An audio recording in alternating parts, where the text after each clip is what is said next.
In 1971, Iran did not borrow from the World Bank. It funded it. It was the Amazon of energy, a sovereign entity richer than most continents. Fast forward to today. That same nation sits on the world's fourth largest oil reserves. Yet, its currency has lost 99% of its value. Its pension funds are empty. The mainstream media tells you a lazy story. They say, it is the sanctions. The Americans crushed them. That is a lie. Iran's economy was not murdered by foreign powers. It was cannibalized from the inside. This is not a story about religion or politics. This is the story of the largest corporate raid in history, disguised as a revolution. We are going to expose the shadow conglomerates that looted the country to feed the regime. Forget the treaties. Follow the money. Buckle in. To understand the fall, we must analyze the ascent, and specifically, the fatal accounting error of the Pahlavi dynasty. In the 1960s and 70s, Iran was suffering from a very specific economic condition known as the Dutch disease, but on a steroid injection of petrodollars. The Shah, Mohammad Reza Pahlavi, had a vision. He wanted Iran to be the great civilization, the Japan of West Asia, and he had the cash to pay for it. When the 1973 oil crisis hit, the price of oil quadrupled. Iran was suddenly drowning in cash. But here is the first lesson of empire economics. Liquidity without infrastructure is poison. The Shah pumped this capital directly into the economy with a ferocity that broke the supply chain.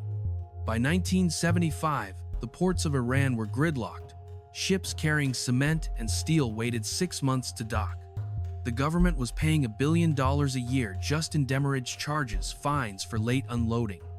Inside the country, the influx of dollars strengthened the Iranian rial, all so much that it killed domestic manufacturing. Why make shoes in Tehran when you can import them from Italy for half the price? But the economic suicide began earlier, with something called the White Revolution. The Shah tried to modernize Iran by breaking the feudal land ownership system. He forced the aristocracy and the clerics to give up their vast land holdings to peasants. On paper, this looked progressive. In reality, it was a disaster. The clerics, who relied on land rent for their income, were financially decapitated. The Shah created a mortal enemy in the mosque, not just for theological reasons, but for financial ones. Meanwhile, the peasants who received the land had no capital, no seeds, and no machinery to farm it. Agriculture collapsed. Millions of bankrupt farmers flocked to the cities, creating a massive, angry underclass, living in shantytowns right next to the gilded palaces of the elite. This created the perfect storm. The 1979 revolution was an economic merger between three angry groups. 1. The Marxists, who hated the inequality. 2. The Islamists, who hated the secularism and lost their land revenue. And crucially, number 3, the Bazaarists, the traditional merchant class. The Shah had declared war on the Bazaarists, blaming them for inflation and imposing price controls. He threatened their monopoly on trade by building modern supermarkets. So, the merchants funded the revolution. They thought they were buying protection for their markets. They were wrong. They were funding their own liquidation. The clerics understood something the secular economists and merchants did not. He who controls the assets commands the soul. When the dust settled, the new Islamic Republic faced a problem. The Shah and the elite had fled, leaving behind billions of dollars in factories, hotels, and land. The new government did not nationalize these assets for the state. They seized them for God. Enter the Bonyads. On paper, Bonyads are charitable foundations. Their stated mission is to support the downtrodden, the Mostazafan, and war veterans. In reality, they are opaque, tax-exempt holding companies that answer to only one man, the supreme leader. These are not small charities running soup kitchens. These are corporate leviathans. Let us look at the biggest one, EIKO, or SETD. This organization started with a simple temporary decree to manage ownerless property abandoned after the revolution. It was supposed to last 2 years. Today, it is a permanent behemoth worth an estimated $95 billion. It has mutated into a conglomerate that owns pharmaceutical companies, ostrich farms, oil refineries, and vast real estate portfolios. Here is the mechanism of market distortion. Because Bonyads are technically charities, they are exempt from taxes. They are exempt from government audits.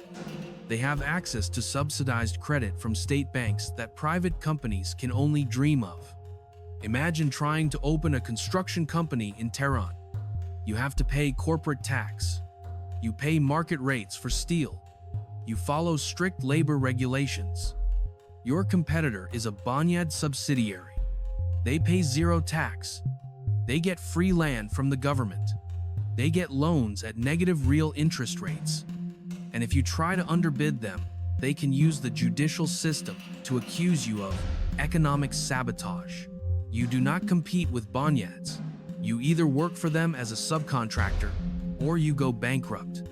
Estimates suggest that Bonyads control between 20 to 40% of Iran's total economy.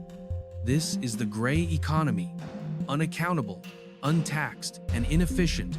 Then came the accelerator, the Iran-Iraq War. War is terrible for humans, but it is fantastic for consolidating power. The war necessitated the creation of the IRGC, the Islamic Revolutionary Guard Corps. Initially, a militia formed to protect the regime from a coup, the IRGC realized that to sustain a war, they needed to control the supply chain. After the war ended in 1988, the IRGC did not go back to the barracks. They put on hard hats. They formed Khatam al-Anbiya, a massive construction headquarters. Today, Khatam al-Anbiya is the largest contractor in Iran. Bridges, dams, pipelines, subways. If concrete is being poured in Iran, the guard is likely getting a cut. But they didn't stop at construction.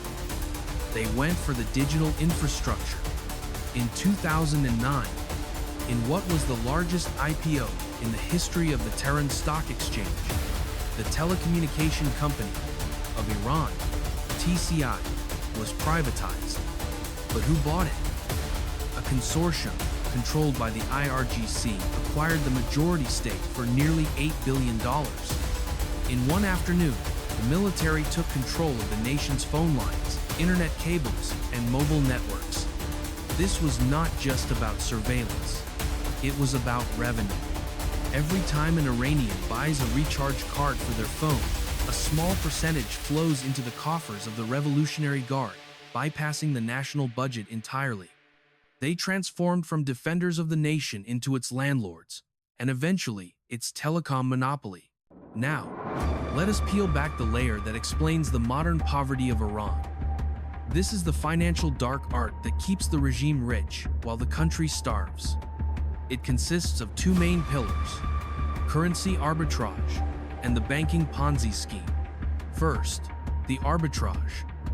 In economics, a multiple exchange rate system is usually a disaster.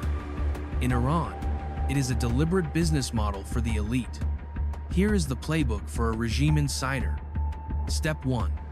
You use your connections to register an import company. Let us say, to import essential medicine or frozen meat. Step 2.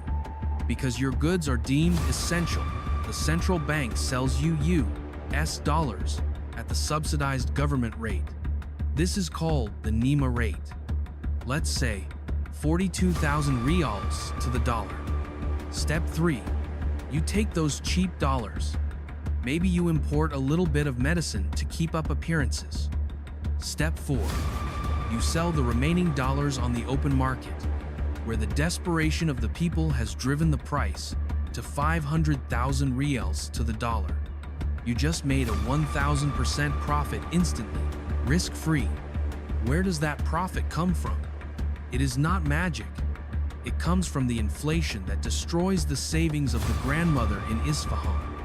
It is a direct transfer of wealth from the public purse to private offshore accounts. But the second pillar is even more dangerous: the zombie banks. Iran's banking sector is technically insolvent. For years, private banks, many owned by Bonyads or military-linked institutions, have been paying astronomical interest rates on deposits, sometimes 20 to 30%, just to attract cash to pay off old depositors. This is a classic Ponzi structure. These banks have lent billions to construction projects that will never make a profit, often luxury malls built by cronies. The loans are non-performing. The assets are worthless. But the central bank keeps printing money to bail them out. Why? Because if the banks fail, the regime falls. So, the central bank prints rials to cover the holes in the Bonyads balance sheets. This printing press creates the 50% inflation that crushes the ordinary worker. The poor pay for the bad investments of the rich through the devaluation of their money. But what about the sanctions? Surely they are the root cause? Yes, they hurt the ordinary people. They make medicine scarce and technology expensive. But for the deep state, sanctions are a strategic asset. They are a moat. When legitimate global trade is blocked, smuggling becomes the only game in town. And who has the guns, the ports, and the speedboats to run the smuggling rings? The IRGC. We see this in the ghost fleet armadas of tankers that turn off their transponders to ship oil to China. Because this trade is illegal, it happens in the shadows. There are no receipts, no public audits, no transparency. If a tanker carries $100 million worth of oil and only 80 million makes it back to the treasury, who is going to complain? The missing 20 million is the commission for the risk. Sanctions effectively privatized Iran's foreign trade. They allowed the regime to tell the people, "We must tighten our belts because of the great Satan," while simultaneously profiting from the monopoly on smuggled goods. Sanctions did not destroy the Iranian economy. They just took it off the books. They turned the country into a mafia state where transparency is the enemy of profit. The result of 40 years of this system is a tragedy of wasted potential. Iran produces some of the best engineers, doctors, and scientists in the world. Their universities are top tier, but they are leaving in droves. This is the great brain drain. Why stay and work as an engineer for $200 a month in a hyper-inflationary economy when you can drive a taxi in Toronto or code in Berlin for 20 times that? The regime's response to this failure is a doctrine they call the resistance economy. It is a brilliant piece of propaganda. It reframes poverty as piety.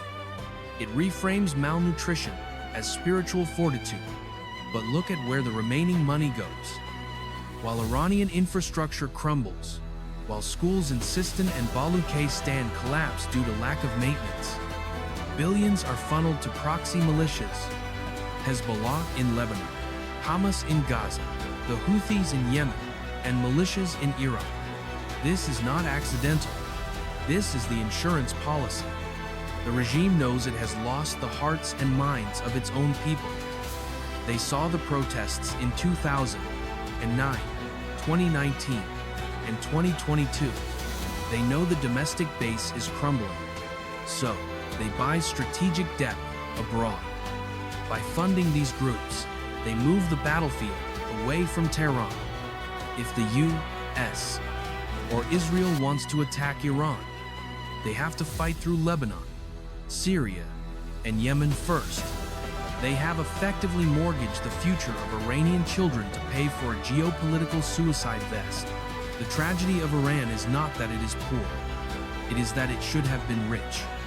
It is a nation held hostage by a business conglomerate that wears the mask of a government. The Pahlavi dynasty fell because they were too arrogant to listen to the streets.